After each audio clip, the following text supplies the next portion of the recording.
chance de faire... j'ai eu la chance d'aller à la fac et de pouvoir pousser mes études, on va dire ça comme ça. Donc du coup, c'est un truc dans lequel je me reconnais. Des jeunes, ceux qui ont pu s'en sortir aident ceux qui peut-être vont être un peu plus en difficulté.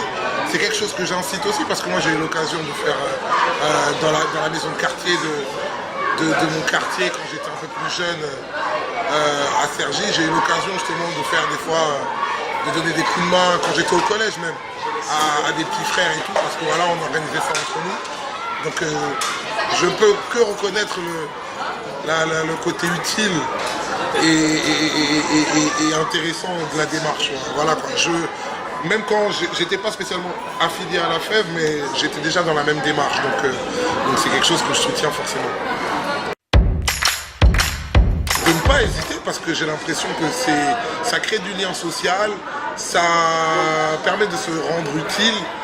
Ça permet d'avoir aussi un recul sur ses connaissances, sur son sens de la pédagogie. Ça donne 2-3 responsabilités qui sont un peu sympas parce qu'on travaille avec des jeunes qui, voilà, dont on suit la progression. Et je sais que quand j'étais plus jeune et que j'avais l'occasion de faire ça, on en retire beaucoup de satisfaction personnelle.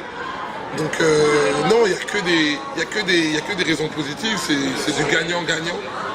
Et puis c'est surtout un truc, si jamais on n'a pas l'occasion de le faire, ben, personne vraiment le fait. Donc le lien social et l'esprit de solidarité, c'est aussi un peu ça.